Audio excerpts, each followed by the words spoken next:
अस्सलाम वालेकुम and welcome to sports floor. It's super Sunday and बहुत सारी क्रिकेट आज हुई है जिसके बारे में हम आपको अपडेट करने हैं। ऑफ कोर्स कराची मैराथन आपने क्या पार्टिसिपेट किया या नहीं, will show you some images of that as well. Proud partner Jio super भी है इसका, बट एनीवे जियो सुपर साथ साथ आपको कायदे आज़म ट्रॉफी भी दिखा रहा है। And just a quick update के सियालकोट ने कायदे आज़म ट्रॉफी का फाइनल अपने नाम कर लिया by 1 wicket. Will talk about that match as well. Border Gavaskar trophy की अपडेट ये है, ऑस्ट्रेलिया ने रैप अप कर दिया 3 दिन में match and they have won. And इसके बाद वो लोग की ट्रॉफी जीतने के बाद of course world test championship का फाइनल खेलेंगे South Africa. Are you ready for that?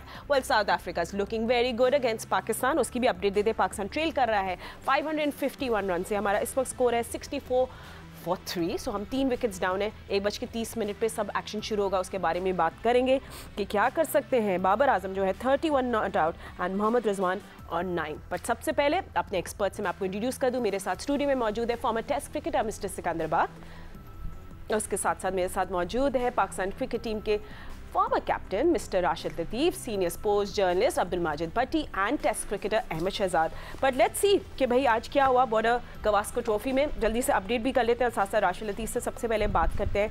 I mean एक तो भारत का ऑफकोर्स ख्वाब पूरा नहीं हुआ टू प्ले फाइनल, और सिडनी टेस्ट जिस तरह रैप अप हुआ, let's have a look.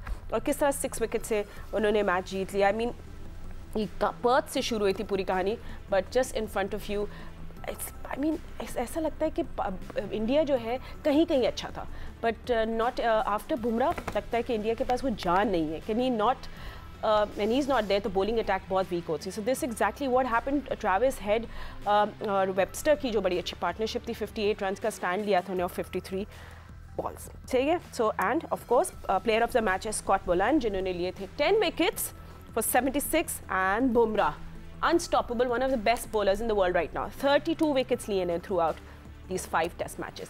Rashid भाई, I think एक ऑस्ट्रेलिया एक बहुत mentally strong team, I think that's the way to say it. जिस तरह वो पर्थ में हारे थे और इस बात उन्होंने क्लिनिकल परफॉर्मेंस दिखाई है, too good to be true. जी, ऑस्ट्रेलिया नंबर 1 टीम है। T20 में देख लें अच्छा परफॉर्म करती है, ओडीआई के चैंपियन है, टेस्ट क्रिकेट में वर्ल्ड टेस्ट चैंपियनशिप के चैंपियन है। और नज़र आता है उनके एक प्लेयर हैं जो कि काफ़ी पुराने भी हो गए हैं, वो 1-2 प्लेयर लेके आते हैं, बेंच पे रखते हैं, खिलाते हैं, वो मैन ऑफ द मैच हो जाता है। स्कॉट बोलान की मिसाल सामने है जो कि हैजलवुड को रिप्लेस करता है और उसके बाद मैन ऑफ द मैच। कभी भी पूरी सीरीज़ नहीं मिली, कोई एशेज देख लें या इंडियन वाली सीरीज़ देख लें, बहुत उम्दा परफॉर्मेंस थी। आज के मैच में मेरे ख्याल से जसप्रीत बुमराह को मिस किया, बैक स्पाइजम हुआ, उनको बहुत ओवरलोड हो गए थे, बहुत वर्कलोड बहुत हार्ड था उनके ऊपर। इस सीरीज़ में हार्ड पिचेस होती हैं, मुश्किल हो जाता है, उनकी वजह से फ़र्क पड़ गया। कृष्णा ने अच्छी बॉलिंग की, सिराज पे प्रेशर पड़ गया। उन्होंने शुरू में 3 विकेटें तो कृष्णा ने ले ली, लेकिन साथ किसी ने नहीं दिया। वैसा पिच ऐसी थी कि आउट कर सकते थे। अगर जसप्रीत बुमराह होता तो मे भी रिजल्ट थोड़ा सा चेंज हो सकता था कि 9 विकेटें गिर जाती हैं, 8 विकेटें गिर जाती हैं, या भारत जीत सकता था। लेकिन काफ़ी मुद्दत के बाद एक बहुत बड़ी सीरीज देखने को मिली। आउटस्टैंडिंग पहला मैच पर्थ में जीते, फिर 2 हारे, फिर ड्रॉ हुआ, फिर उसके बाद फिर हार गए 3-1, लेकिन जस्टिफाई नहीं कर रही ये सीरीज 3-1। ये जो टेस्ट आखिरी टेस्ट था, मेरे ख्याल से ये लगता है ऐसी तक 2-2 हो जाएगा, तो क्रेडिट जाता है, इंडिया को भी जाता है। लेकिन ऑस्ट्रेलिया बहुत ही उम्दा क्रिकेट खेली है, स्पेशली फास्ट बॉलिंग और fast bowler coming, Mitchell Starc, पाजा ने आज थोड़ी बहुत बेहतर बैटिंग की, स्मिथ वापस आए, 2 सेंचुरीज की। तो सीखने को बहुत कुछ मिला, हमें बोलने को मिलता है तो सीखने को भी बहुत कुछ मिलता है। टफ सीरीज देखते हैं तो बहुत अच्छी सीरीज हुई है ये। Absolutely, I think entertainment value भी बहुत ज़्यादा थी, उसको तो अवार्ड जाना चाहिए। It kept us entertain all these 5 test. And Ahmad, I think अब हम लोग बुमराह की जब बात कर रहे थे, you know, I mean unbelievable 32 wickets ले ली उन्हें throughout this series, but there is no bowler like him, no doubt. But जिस तरह राश भाई भी कह रहे हैं, उनकी आई थिंक एंड में बॉडी गिव अप कर दी, ओवर बॉलिंग। तो इंडिया जब आपस में डिस्कशन करेगी, थिंक टैंक बैठेगा, दे विल से कि जब अगर हमारे पास बुमराह नहीं है तो फिर आपकी बॉलिंग बिल्कुल मीडियोकर है। So you too much burden होने में बहुत ज़्यादा रिलाई कर रहे हैं बुमराह पे। जी, आप बिल्कुल ठीक कह रही हैं। थ्रू आउट द सीरीज, इतनी बड़ी सीरीज में border Gavaskar high voltage series थी, बुमराह पे बहुत ज्यादा लोड था, किसी ने भी उसको एज सच साथ नहीं दिया। पहले टेस्ट के अलावा और इस टेस्ट की पहली इनिंग के अलावा एज सच नए बॉल पे विकेटें मिली नहीं, अकेला बुमराह। और होता ये है कि जब अकेला बंदा और उसको पता हो कि साथ नहीं मिल रहा और 5 मैचों की बड़ी सीरीज है, तो वो भी कहीं ना कहीं हिम्मत हार जाता है। लेकिन बुमराह हिम्मत नहीं हारा, एंड तक जब जब उसके कप्तान ने उसको ब्रेक थ्रू के लिए बुलाया, वो हाथ खड़ा करके आता रहा और अपना जोर लगाता रहा, चाहे वो कप्तान था या नहीं था। ये कमिटमेंट है। अभी आप रबाडा को भी देखेंगे ना, उसके साथ उस तरह की बॉलिंग नहीं है, लेकिन वो ओवर में सिर्फ 2 बॉल करता है जो 140 पे जाते हैं, बाकी वो 134 पे बॉल करता है। आप बुमराह की पेस निकाल के देखेंगे, थ्रू आउट वो 140 प्लस बॉलिंग करता रहा अपने हर स्पेल के अंदर आके। That was phenomenal effort. और जहां शामी उसका साथ देने वाले थे वो है नहीं, और जब वो नहीं थे तो बिल्कुल भारत की जो बॉलिंग है वो वनरेबल नजर आई है शामी के बगैर। इतनी बड़े भारत के अंदर अभी तक वो इस तरह का बॉलर प्रोड्यूस कर नहीं पाए, जो कि अगर एक आधा शामी टाइप जो बॉलर है इंजर्ड हो जाए, बुमराह का साथ दे, ये क्वाइट स्ट्रेंज था। और आप 20 विकेट लिए बगैर कभी भी टेस्ट मैच जीत नहीं सकते। स्कोर सबने मिलजुल के ही किए हैं, लेकिन आपको पर्थ के अंदर या ऑस्ट्रेलिया के अंदर जो अच्छी बॉलिंग करता है ज्यादा और ऑपोजिशन को जल्दी निपटा देता है, वही टीम जीतती है। क्रेडिट जाता है आई थिंक ऑस्ट्रेलिया को, उन्होंने बहुत फिनोमिनल क्रिकेट खेली है। लेकिन एंड वाले दिन तक आप देखें, फाइट नजर आई है सीरीज के अंदर। कोई एक मैच ऐसा नहीं हुआ जिसमें आपको ये लगा कि बोरिंग हो गया, या पहले ही दिन या दूसरे ही दिन मैच जो है सिर्फ एक ही तरफ जाते हुए नजर आया। ये क्रेडिट जाता है दोनों टीमों के लिए। और आई थिंक अगर भारत ने कुछ सीखा होगा इससे, तो वो ये सीखा होगा कि जल्द से जल्द जो है इनको 2 को फास्ट बॉलर अपनी टेस्ट क्रिकेट के लिए चाहिए। Absolutely, and Siko, I think all other teams would also want a player like Travis Head. हमेशा crunch time पे, हमेशा कहीं भी फंसे हुए होता है ऑस्ट्रेलिया, आके उनको बचा लेता है, and he has been making headlines. मैं थोड़ा सा इंडिया के साथ शुरू करता हूँ। पहले तो ये सीरीज बहुत ही ज़बरदस्त हुई। इतनी जो हम कहते हैं ना टेस्ट क्रिकेट के अंदर इंटरेस्ट नहीं है, ये नहीं है, वो तो खैर सुपर सुपर सुपर। मगर यहाँ पे मुझे इंडिया की फ्रस्ट्रेशन बहुत ज़्यादा नज़र आई ग्राउंड में। जो बदतमीज़ियाँ वो हो रही थी, सब कुछ हो रहा था, दैट वाज मतलब मुझे यकीन नहीं आ रहा था कि वो ऑस्ट्रेलियन एग्रेसिव हैं, मगर इंडियंस ने तो कमाल ही कर दिया। उनको पता है कि आईसीसी उनको कुछ नहीं करेगी, और फ्रस्ट्रेशन वहाँ नज़र आई। ख़ासतौर पे मैं कोहली की बात करूँगा कि कोहली ने इस पूरे 5 टेस्ट मैचेस में 190 रन किए, जिसमें से हाईएस्ट उनका 100 था। यानी कि बाकी 8 इनिंग्स में उसने सिर्फ 90 रन किए, 8 इनिंग्स में। और जो फ्रस्ट्रेशन थी वो उनकी ग्राउंड में नज़र आ रही थी कि अननेसेसरी किसी को कोनी मार रहे हैं, किसी के साथ बदतमीज़ी कर रहे हैं, अजीब अजीब बातें कर रहे हैं। कभी इतना बड़ा प्लेयर है, उसको ये मैं माजरत के साथ कहूँगा, ये बड़ी घटिया हरकत है कि आपने उठा के बेल्स माइक के ऊपर जाके कुछ कमेंट्स पास कर रहे हैं, फिर बेल्स रख रहे हैं। यार यू कांट डू दैट। आपका एक स्टेटस है, आप उस स्टेटस के अंदर रहे। तो मेरे ख्याल से जो सारा कुछ ये कोहली साहब ने किया है वो इसीलिए किया है कि उनसे रन्स नहीं हुए। 8 इनिंग्स में सिर्फ 90, 100 है उनका पूरे उसके अंदर। तो ये शायद उनकी वो फ्रस्ट्रेशन नज़र आई। बॉलिंग के अंदर बुमराह के साथ सिराज ने काम किया, 20 आउट उसने भी किए, मगर वो शायद उसके बाकी किसी ने भी 5, 4, 4, 6 में देख रहा था, अभी किसी का भी परफॉर्मेंस नहीं है। ऑस्ट्रेलियंस मेंटली बहुत स्ट्रांग है। मुझे आज भी याद है 1976 में हम पहुँचे ऑस्ट्रेलिया। पहला मैच वेस्टर्न ऑस्ट्रेलिया से पर्थ के अंदर डेनिस लिली खेल रहा था। लड़के 2-3 आउट हो गए, मियादाद वगैरह बाहर आए, बैटिंग कर रहे थे। उन्होंने कहा आसिफ भाई जो थे Asif Iqbal used to control everything, तो आसिफ भाई अंदर वो गालियाँ दे रहे हैं, वो समझ में नहीं आ रहा, वो तो हमें गालियाँ दे रहे हैं, हम क्या करें। तो आसिफ भाई ने कहा तुम भी दो, किसने रोका है तुम्हें, वो तुम्हें दें तुम भी दो। और उसके बाद तो फ्री फॉर ऑल था, सारे नए लड़के थे, तो वहाँ वो करते हैं। Absolutely no, we will not talk about that. कौन सी क्या कह रहे हो? We will not talk about. कौन सी गालियाँ दी? ये सारी गालियाँ थी। Oh God. Okay. नहीं, मकसद है कि ठीक है, boys will be boys and this is cricket and gentlemen. और इंडिया की फ्रस्ट्रेशन, उनकी जो भी उनकी परफॉर्मेंस, वो अच्छे लड़े हैं, जबरदस्त। But good debuts as well by the way, both sides. मगर उनकी फ्रस्ट्रेशन नजर आ गई ग्राउंड में, जो चले wrap up हो गया and now Australia will play the World Test Championship with South Africa Lords. That's what's going to happen. Quaid-e-Azam trophy की बात कर लेते हैं। जियो सुबह पाकिस्तान का पहला स्पोर्ट्स चैनल ने आपको ये इवेंट दिखाया भी, ये फाइनल आपको दिखाया भी, and let's just find out कि क्या-क्या हुआ इस फाइनल में। तो सियालकोट ने किस तरह ये ट्रॉफी जीत ली। फाइनल में पेशावर को 1 विकेट से शिकस्त दी। कैप्टन अमाद भट्ट के 65 रन से पेशाजेब भट्टी ने 32 रन बना के नॉट आउट रहे, और सियालकोट ने इंतहाई ये बहुत ही दिलचस्प, it was a very good match, और जिस तरह उन्हें जीत लिया है ये। और just a reminder, UBL sports complex में ये खेला जा रहा है। आज सियालकोट के कैप्टन अमाद भट्ट ने और एहसन हफीज़ भट्टी ने इनिंग्स शुरू की, लेकिन सिर्फ 10 रन के इजाफे पे एहसन हफीज़ 5 रन के स्कोर पे आउट हो गए और आमिर खान की गेंद पे। एंड कैप्टन ने फिर उसके बाद बड़ी मेहनत की भाई, अमाद भट्ट ने उन्हें 65 रन बना के साजिद खान की गेंद पे वो बोल्ड हो गए थे। पेशाज़ेब भट्टी और शुएब अख्तर जूनियर ने 9वीं विकेट की शराकत में बहुत वैल्यूबल 21 रन बनाए और इस तरह ये लोग मैच जीत गए। What were the goods and the bads? I think Bhatti sahab, एक तो सबसे ज़्यादा अली रज़ा की हम लोग बात करेंगे जिनके मेडन 10 विकेट्स ऑल थी। I mean that was the best moment, क्योंकि सियालकोट को ने समझे उसी बड़ा रोल प्ले किया, पेशावर को डिसमिस कर दिया जब उन्हें 159 पे। फातिमा, इससे अच्छा कायद-ए-आज़म ट्रॉफी का फाइनल नहीं हो सकता था। पाकिस्तान का प्रीमियर टूर्नामेंट है, लेकिन क्या ही अच्छा होता कि पाकिस्तान के किसी बड़े सेंटर पर इस फाइनल को करवाया जाता। क्योंकि अगर आप इंग्लैंड में काउंटी चैंपियनशिप देख लें, ऑस्ट्रेलिया में शेफील्ड शील्ड देख लें, भारत में रणजी ट्रॉफी देख लें, ऐसा नहीं हो सकता कि किसी छोटे ग्राउंड पर आप अपने प्रीमियर फर्स्ट क्लास टूर्नामेंट का फाइनल करवा रहे हैं। मेरा ख्याल में बेहतर एडवर्टाइजमेंट हो सकती थी इस फाइनल की अगर पाकिस्तान क्रिकेट बोर्ड शख्सियात से निकल के क्रिकेट की तरफ फोकस करता। आज हमारी क्रिकेट जो है ना, वो देखें, चंद एक प्लेयर्स को हम ज्यादा प्रमोट कर रहे हैं, लेकिन जब हमने होश संभाला, इस जर्नलिज्म में आए, तो कहा जाता था कि कराची, लाहौर, पिंडी ये पाकिस्तान क्रिकेट की नर्सरी हैं।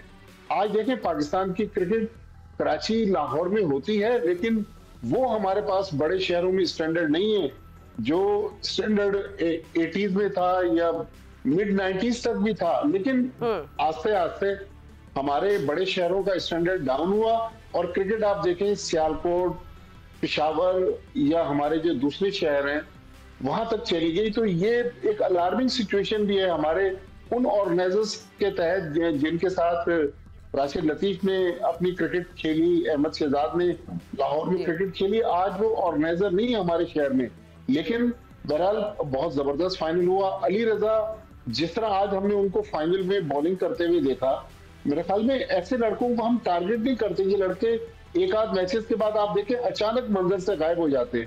थोड़ी देर पहले जो आप बॉर्डर गावस्कर ट्रॉफी की बात कर रहे थे, तो फातिमा, लेट 80s में और मिड 90s में हम ये कहते थे कि यार भारत में तो वेजिटेरियन है, वहां पर फास्ट बॉलर कैसे पैदा हो सकते हैं? हम लोग तो गोश्त खाने वाले हैं, हमारे पास देखें एक से बढ़कर एक फास्ट बॉलर है। लेकिन आज कल हमने जो मंजर देखा केप टाउन के न्यूलैंड्स में, तो हमारे पास तो 120-122 वाले फास्ट बॉलर रह गए। लेकिन आप टैलेंट देखें, बॉलिंग की बात हो रही थी, या वेबस्टर देखें, वो एक नया ऑलराउंडर आया ऑस्ट्रेलिया का जिसने 39 नॉट आउट किए, पहली इनिंग्स में भी शायद 45 रन किए और ऑस्ट्रेलिया को मैच जितवाने में अहम किरदार अदा किया। वेबस्टर की बात इंडिया में आप देखें, कृष्णा इंडिया की तरफ से एक फास्ट बॉलर है, मोहम्मद सिराज है, रेड्डी ने इस सीरीज में परफॉर्म किया। ठीक है भट्टी साहब, क्योंकि हम लोग कायद-ए-आज़म ट्रॉफी बात करें, बट यस आपका आई अंडरस्टैंड, आपने जो कनेक्शन बनाया, बट कायद-ए-आज़म ट्रॉफी सबसे ज़्यादा रन्स बनाए जी 844, और वो सियालकोट के यंग बैटर अजान ओवैस ने किए। And will tell you the most wickets and will tell you all the best wicketkeeper as well. ये बहुत इंपॉर्टेंट है फॉर आवर फ्यूचर, बट हमें क्विक ब्रेक लेनी है। See you in just a moment, stay with us. Welcome back after the break. Of course हम आने वाले दिनों में और डिटेल में बात करेंगे कायद-ए-आज़म ट्रॉफी के फाइनल की। It was a great final, और कल तक तो सबको शायद लग रहा था कि पेशावर जो है वो कंट्रोल में है, वो जीत जाएगा। ब्रिलियंट एफर्ट थी नियाज़ खान की, but overall let's have a look at के कायद-ए-आज़म ट्रॉफी के टॉप परफॉर्मेंस पे। तो सबसे पहले बैटर्स के ऊपर नज़र डाल लेते हैं। Let's have a look at them and with सबसे टॉप पे है अजान ओवैस, जिन्हें 8 मैचेस पे 844 रन बनाए, and mass Sadaqat also 6 matches में 646 रन बनाए, and he did a very good. आज भी ने बड़ी ज़बरदस्त बैटिंग की थी। अमाद भट्ट ने 65 रन बनाए, शाहजेब भट्टी ने भी 32 रन बनाए थे। सो यस ओवरऑल उसके साथ फिर इमामुल हक हैं जिन्होंने 5 मैचेस में 635, Mohsin Riaz and Ashar Mahmood. So these are the top 5 batters. और जल्दी से बॉलर्स भी बात कर लेते हैं। नंबर 1 पे आ रहे हैं नियाज़ खान, जिन्होंने 8 मैचेस पे 39 विकेट्स लिए, and he is just been really good. इनका बेस्ट था 6 of 97, so he's just been really good. And then Mohammad मूसा हैं जिन्होंने 5 मैचेस में 38 लिए, was close। Ahmed Bashir, Mohammad Abbas and Mehran, इन सब के पे हम लोग और डिटेल पे बात करेंगे, बट एक लास्ट वर्ड ले लेते हैं राशिद भाई का इस पर। राशिद भाई, आई थिंक कल तो सबको लग रहा था कि पेशावर बहुत इन कंट्रोल है, but brilliant effort bye Sialkot. अच्छी बैटिंग की है, स्पेशली अमाद भट्ट ने, और आज सुबह मालूम जो किया, उसमें हैवी रोल लिया था पिच को स्लो करने के लिए, जो मैं और अहमद कल बात कर रहे थे। अच्छी एफर्ट रही अमाद भट्ट की बॉलिंग में भी, बैटिंग में भी। क्रूशल 65 रन आखिर में आके बना देना मेरे ख्याल से बहुत क्रेडिट जाता है उनको। आमिर खान की अच्छी बॉलिंग रही, नियाज की अच्छी रही। इस टूर्नामेंट में जो थोड़ा झलकियां देखी उसमें आशिर महमूद सियालकोट से बड़े टैलेंटेड प्लेयर लगे वो, जिस तरह से वो बैटिंग करते हैं, उनका स्टाइल है बैटिंग करने का, वो अच्छे लगे। अहमद बशीर जो कि लाहौर से 2-3 सीजन से अच्छा परफॉर्म कर रहे हैं इस सीजन में भी। बाकी तो सारे जानने पहचानने वाले हैं, सारे अंडर 19 से आए या वो नोन है, लेकिन ये 2 प्लेयर ऐसे नजर आए। अहमद बशीर तो खेल रहे काफी थे, तो इनका बड़ा अच्छा इम्पैक्ट नजर आ रहा है फ्यूचर में कि ये अच्छी क्रिकेट खेलेंगे। एब्सोल्यूट। चले अब रिक्वेस्ट कर सकता हूँ पीसीबी से, चले कर ले सर कोशिश करें कि इस किस्म के जो फाइनल होते हैं ना वो टेस्ट मैच के दरमियान ना करें, इसलिए कि हमारा फोकस फिर टेस्ट मैच की तरफ ज्यादा हो जाता है। तो बिट्टू भाई हम तो मैराथन यहीं पे देख रहे थे, तो दिखाया भी नहीं। अच्छा, आप तो मैराथन भागने वालों में से हैं।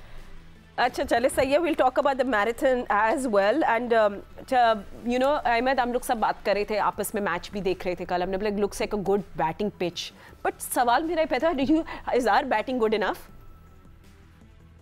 पाकिस्तान साउथ अफ्रीका पे आ गए हम लोग। हाँ, शॉर्ट सिलेक्शन है ना फातिमा, शॉर्ट सिलेक्शन बड़े अरसे से हमारा जो डाउनफॉल है उसका वो चलता आ रहा है। हम लोगों ने पीछे जब से ये कहना स्टार्ट कर दिया ना कि स्पेशली जब से शान बने, क्योंकि वो खुद जो है खुला खेलते हैं, उन्होंने जो डोमेस्टिक में रन्स बनाए थे ना वो खुला खेल के, और जो कप्तान बनता है ना वो फिर अपनी कंफर्ट को आगे देख के चलता है। उन्होंने ये नारा लगवाना स्टार्ट कर दिया, हमने अटैक करना है, और उसमें उस तरह आउट हो रहे हैं जिस तरह टेस्ट क्रिकेट में अगर हम इस तरह आउट हो रहे होते और या मिसबा या कोई और कप्तान होता तो तीसरी इनिंग मिलना मुश्किल हो जाती।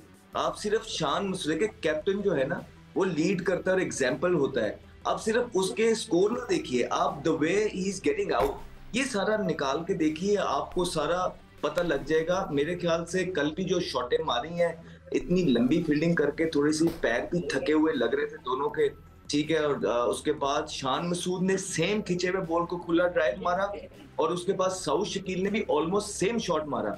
अब मुझे ये बताएं कप्तान किस तरह किसी और को कुछ कहेगा जबकि वो खुद ही जो है इस तरह के शॉट्स मार के आउट हो रहा है। तो बात यही है कि आपका जो मेथड है और शॉट सिलेक्शन है 4-डे क्रिकेट के हिसाब से इट्स नॉट ऑन। बॉलिंग की तो कोई और बात कर ही देगा, लेकिन बैटिंग में हमारा ये बहुत बड़ा मसला चल रहा है। अब स्टेज सेट है 2 सीनियर प्लेयर्स के लिए, अच्छा पिच है, फ्लैट पिच है, जिस तरह उन्होंने 250 किया, 200 किया, यहाँ से भी चाहिए कि एक डबल सेंचुरी हो, एक 150 और इस पाकिस्तान का जो नीचे लगी हुई है इस टाइम तीसरे दिन के अंदर, इसको निकाल के बाहर लेके जाए। And Sikandar, I think safe to say सब नजरें अब बाबर और रिजवान पे ही है। दे आउट, यानसन ने अब आए थे उस टाइम बॉल करने। हाँ, थोड़ा सा स्कोर अपडेट भी बता दूं, 70 for 3, सॉरी। हाँ, शहजाद ने भी कहा कि कप्तान क्या कहेगा जब वो खुद शॉट गलत मारे, तो कप्तान को इजाजत है शहजाद कहने की कुछ? जब वो टीम ही नहीं सेलेक्ट कर सकता तो कुछ कह भी सकता है, नहीं कह सकता, ये मुझे नहीं पता। एनीवे नहीं सिक्कू भाई, ये तो नहीं बात है कि टीम सिलेक्ट नहीं कर सकता, टीम और कौन सिलेक्ट कर रहा है अगर कप्तान नहीं कर रहा। ये सारी बातें ये ठीक नहीं है, सबके कंसेंसस हैं, ऐसा नहीं हो सकता कि कप्तान टीम सिलेक्ट नहीं कर रहा, ऐसा नहीं है। सब टीम सिलेक्ट करते हैं और सबके कंसेंसस हैं, और जिसकी वोटिंग ज्यादा होती होगी, अगर मिल बांट के भी हो, वो आमिर जमाल को किसने खिलवाया? आमिर जमाल को कप्तान नहीं खिलवाया। हाँ, वो तो कह रहे हैं कि वो शान मसूद कह रहे हैं कि आमिर जमाल जो है वो लिंक हैं जो टीम को आपस में जोड़ते हैं, because he can bat, he can ball, he is a very valuable player. अभी जो करंट उनका ये लिंक है जो कि बॉलिंग ही 6 ओवर कर रहा है और जो है ना बैटिंग में भी स्कोर नहीं करके दे रहा, तो देख लें कप्तान का माइंडसेट क्या है और कप्तान की नॉलेज कितनी है। भाई कुछ चीजें होती हैं जो स्ट्रेट फॉरवर्ड है, अगर मैंने किसी को कन्विंस करनी है कोचिंग स्टाफ में से, जिस तरह पिच के हवाले से, जिस तरह प्लेइंग 11 के हवाले से, टॉस जीत के पहले बैटिंग करनी, बॉलिंग। अब ये आकिब जावेद साहब ने तो नहीं कहा होगा ना कि स्पिनर नहीं डालना, मिल्की सारों ने किया होगा, कप्तान भी बीच में ही होगा। तो अगर मेरे पास नॉलेज है जो आकिब जावेद के पास नहीं है, तो मैं बैठ के उसको कन्विंस करूंगा। जो शान करने में नाकाम हो रहे हैं ग्राउंड के अंदर भी और ग्राउंड के बाहर भी। अच्छा आशा भाई, अब जरूर डिस्कस करेगा शान मसूद और सऊद शकील की विकेट्स एज वेल, बिकॉज़ वो सिमिलर वे में आउट हुए। जी, शान तो अभी हमने जिक्र किया था, मोस्टली वो आउट हुए, नंबर्स भी दे दिए थे मैंने कि कितने आउट हुए। मोस्टली वो पीछे की तरफ ही आउट होते हैं, लेग बी 4 बोल्ड, इसका मतलब ये आपकी टेक्निक में फॉल्ट है। ये 30 हो गई है, ये हो गए। स्लिप में तकरीबन 28 दफा आउट हुए वो स्लिप में। कॉट बैंड 19 दफा आउट हुए 74 में से। 74 2 दफा स्टंपिंग हो गई। तो आप आउट होने का तरीका देख लें, आप इस आउटसाइड एज कर लें ना, आउटसाइड एज है जो बल्ले पे लगती है वो स्लिप में जा रही है, कॉट बैंड हो रहा है, अंदर आ रही है, वो पैडों पे लग रही है या विकेटों पे लग रही है। तो 74 इनिंग्स हो गई हैं आपकी और इसी तरह से आउट हो रहे हैं। तो एक प्लेयर को खिलाने के लिए पूरा बोर्ड, पूरी टीम को हिला दिया एक प्लेयर को खिलाने के लिए और उसको कप्तान बनाने के लिए। बाकी रिजल्ट आपके सामने। अच्छा, उनको क्यों इतना उनको फोर्स किया जाता है वो मैं नहीं बोलूंगा कि वो मतलब बातें खराब। नहीं बोल दें देखो भाई, क्या छुपा हुआ क्या है, बोल दें। नहीं क्या फायदा बोलने का यार, छोड़ो। अच्छा, मैं ये कह रहा था कि बाबर अभी करंट सारी चीजें बोल लेते हैं, शान के बारे में हर कोई खामोश। आई लाइक कि आप लोग दूसरे को बिल्कुल हाँ कि फोर्स करते हैं कंट्रोवर्शियल बातें करने के लिए। बात ऐसे ये कि मैं पहले कह चुका हूं और मुझे अच्छा जैसे को वी डोंट हैव टाइम, 1 मिनट रह गया। भट्टी साहब को भी कप्तान बैठा। बाबर के 900 हो चुके हैं कैरियर में। भट्टी साहब हंस रहे हैं, उनको पता है क्या मैं कह रहा हूँ। 900 हो चुके हैं, मगर इस वक्त आज के दिन उनको जो है ना एक बड़ा 100 करना है। उनके जो हाईएस्ट है 196 है, मगर उनको जो है ना एक आज के दिन इस टेस्ट मैच में एक बड़ा स्कोर करना है उसने और रिजवान ने। तो फिर जाके पाकिस्तान ये मैच बचा सकता है, अदरवाइज बहुत मुश्किल। और भट्टी साहब आई थिंक गैप को क्लोज करना है और अब फिर इन दोनों को करना पड़ेगा। और दोनों मतलब टैलेंट पे तो हम नहीं कहते ना कि इनके पास टैलेंट नहीं है, बट एक्स्ट्राऑर्डिनरी क्रिकेट खेलनी पड़ेगी। देखिए फातिमा, केप टाउन में इस तरह की पिच मिल जाना कराची या लाहौर जैसी, मेरा ख्याल ये तो ब्लेसिंग है पाकिस्तान के इन बैट्समैनों के लिए। ठीक है, ऊपर से 3 विकेट गिर गए, लेकिन यहाँ पर लंबी पार्टनरशिप लगाएं और जो इनका क्लास है बाबर आजम की या मोहम्मद रिजवान की, उसके मुताबिक बड़ा स्कोर करें और पाकिस्तान की मुश्किल को कम करें या मुश्किलात से टीम को निकालें। ठीक है। अच्छा, आप लोग थैंक यू सो मच, आप लोग जाएंगे, बट आप लोग सबने मैराथन देखा कि नहीं? राशिद लतीफ तो देख रहे थे और मैं तो फाइनल देखने के लिए बैठा था, तो मैराथन आ रही थी, मैंने देखी, बहुत अच्छा लगा। जुनैद अली शाह भी थे, जुनैद भी थे और लोग भी थे। हमारे कॉरेस्पॉन्डेंट फैजाल लखानी भी थे भाई, उन्हें पहली दफा मैराथन। सलवार कमीज, जी सलवार कमीज में नजर आ गए, तो भागे थे सलवार कमीज में भाग रहे थे। बट यार हमारे देखे ना ड्यूटी टाइमिंग से हमने मिस कर दिया, but it was a great effort and such a good thing is कि विमेन आर पार्टिसिपेटिंग और खवातीन ज्यादा थी भाई, and they did so well. Congratulations to all the winners, congratulations to the organizers and Jio Super, well done for showing this marathon, but thank you so much for watching। हम आपसे मिलेंगे कल। अल्लाह हाफिज़।